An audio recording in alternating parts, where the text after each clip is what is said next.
The show is the culmination of the effort of, maybe 100 people at any one given time.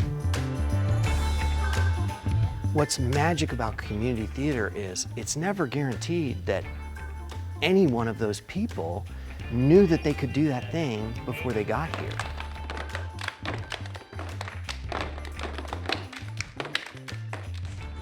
On the whole, not only this theater, but I think community theaters in general had lost their focus on the people behind the scenes, where the actors and the director and the show must go on, and me saying, well, wait a minute, before we even get to the show, we've got 100 needs, we've got 100 different people that we need to find to get to this point.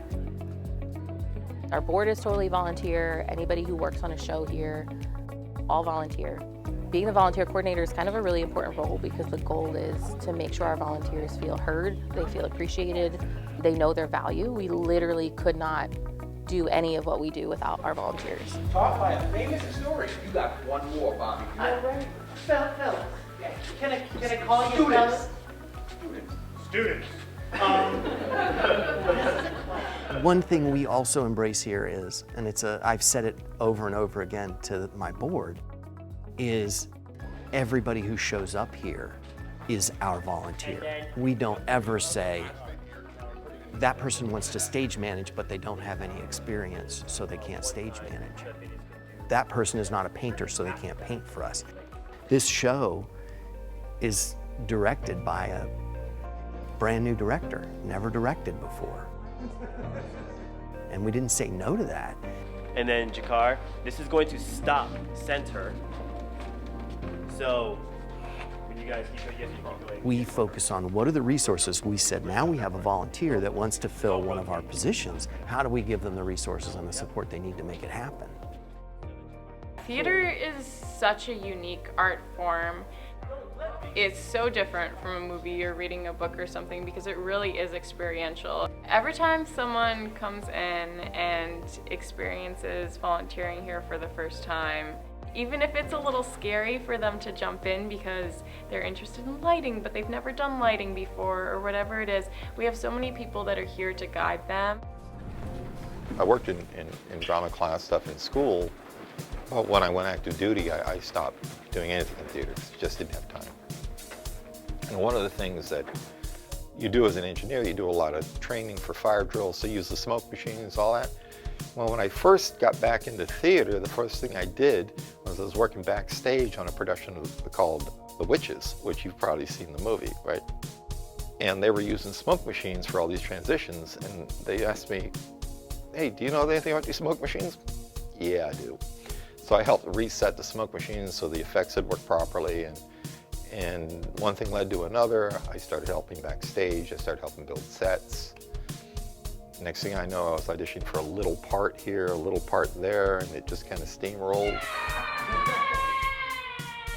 I build sets, and I'm acting, and I'm having fun, yeah. It's really cool to see people grow and push themselves a little bit, get out of their comfort zones, and just try different types of art because there's so many different types of art you can try in the theater.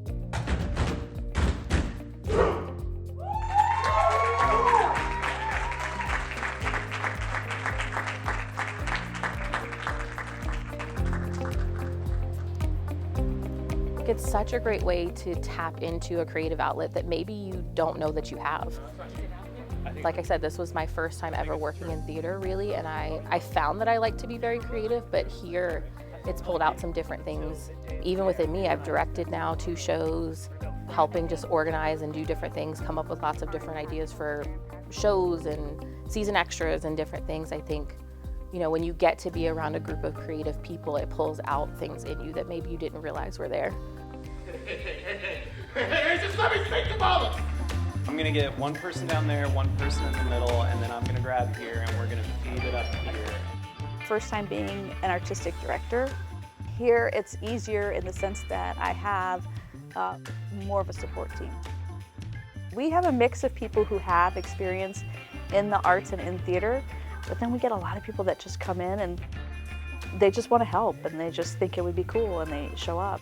They all came in and they had a good time and they're keeping in touch with each other and building communities of their own within our community. I find this great history. Rose Wilson started this in her living room in 1925 as a one-act play reading group. And I've been happy to be part of it. What brings me back? Someday my name will go on a little 2.5-inch by 1-inch plaque in the green room that Sean Thompson was president here for a very brief moment of this glorious history. And I think that's a cool thing.